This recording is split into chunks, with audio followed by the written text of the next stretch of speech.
নমস্কার। গল্প আমি ও ক্যাকটাস, রচনা এবং পাঠে আমি চিন্ময়ী মিত্র।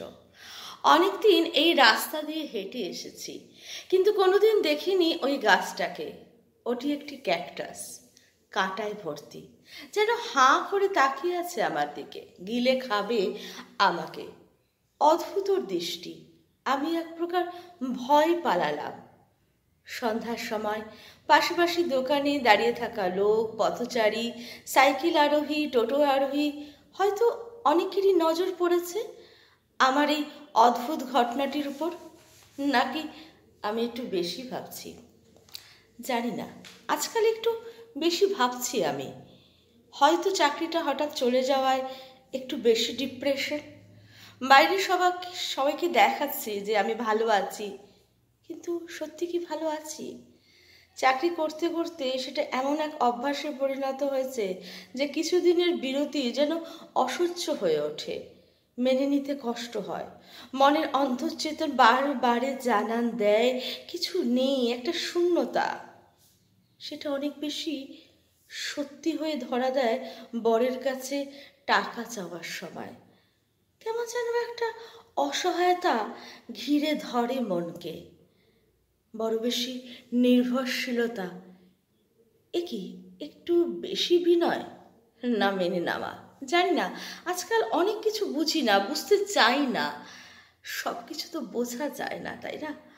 তবে আজকাল মাঝে মাঝে স্বপ্নে সে ক্যাকটাসটা আসে, আর সে অদ্ভুতভাবে হাঁ করে তাকিয়ে থাকে। ওকে কিছু বলতে চায়, জানি না। মানুষের মধ্যে থেকে মানুষের কথা আর বুঝি না, বুঝতে চাইও না। বড় বেশি জটিল মানুষের মন, তাই সবুজের দিকে মন টানে। একদিন কাউকে কিছু না বলে বেরিয়ে পড়লাম। না, জায়গাটার নাম বলবো না। সে থাক আমার অন্তরে, আমার একান্ত ভালোবাসা হয়ে। একটা ভালো কটেজ হাউস পেয়ে গেলাম, অসম্ভব সুন্দর। চারিদিকে ফুলের অপরূপ বাগান। অফিসের বলে বোর্ডারও কম। একটা জিপ ভাড়া করে ঘুরতে গেলাম, ড্রাইভার আর আমি। একটু বেশি টাকা লাগলো, তাতে কি? টাকা দিয়ে না হয় কিছুক্ষণের জন্য একটু সুখ আর স্বাধীনতা কিনলাম। বাড়ি থাকলেই তো এটা করা যায় না, তাই না? বাড়ি থাকলে তো এটা করো না, ওটা করো না, এখন হবে না, এখন ওষুধ খাও, এখন জল খাও, নিয়মের মধ্যে সারাক্ষণ যেন এক প্রকার জেলখানা। আর আজ মুক্ত বিহঙ্গ, যেখানে খুশি সেখানে যাচ্ছি, যা খুশি খাচ্ছি, মজা আনন্দ। নিজের জন্য বাঁচা, সম্পূর্ণ নিজের জন্য।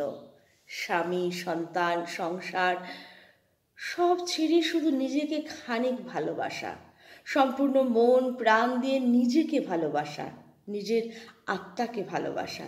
নিজেকে ভালোবাসা ভীষণ প্রয়োজন, যা আমরা ভুলে যাই।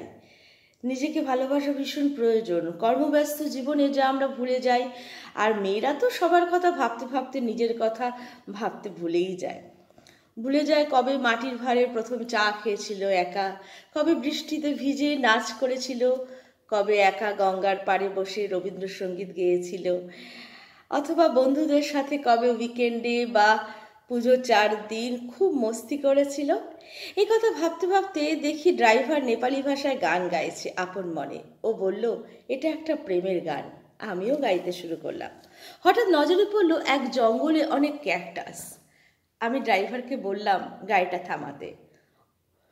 ড্রাইভার দাদা, দাঁড়ান দাঁড়ান, ওকে ওকে। আমি গাড়ি থেকে নেমে ক্যাকটাসের দিকে যাই, আর অদ্ভুতভাবে দেখি আমার দেখা সেই ক্যাকটাস। সব হাঁ করে আমাকে দেখছে। আজ আমার ভয় লাগলো না, বড্ড খুব মজা হলো। আমি ওদের কাছে গেলাম, কানে কানে কথা বললাম, ওদের নিয়ে ছবি তুললাম। ড্রাইভার দাদা হাসলো, বলল মেম সাহব আব ক্যাকটাস পছন্দ করতে হো? আমি 7-5 না ভেবে বললাম হ্যাঁ। তো ইয়ে রাখিয়ে, ইয়ে বহুত সুন্দর হ্যায়। দেখলাম সে গাড়ির বাক্স থেকে ছোট্ট কিন্তু খুব সুন্দর একটা ক্যাকটাস আমাকে দিল। এত সুন্দর যে ওকে নিয়ে আমি আদর করলাম। আজ আমি বাড়ি ফিরছি। বাড়ি থেকে সবাই খুব টেনশন করছে, অনেকবার ফোনও এসেছে। স্বাভাবিক। বাড়ি গিয়ে সবাইকে সরি বলবো। তবে এই পাগলামোর জন্য নিজেকে ও ক্যাকটাসকে আমি অনেক ধন্যবাদ দিলাম। আজ আমি একা নই, সাথী আমার ক্যাকটাস। নমস্কার, ধন্যবাদ। সবাই খুব ভালো থাকবেন এবং আমার চ্যানেলটিকে সাবস্ক্রাইব করবেন।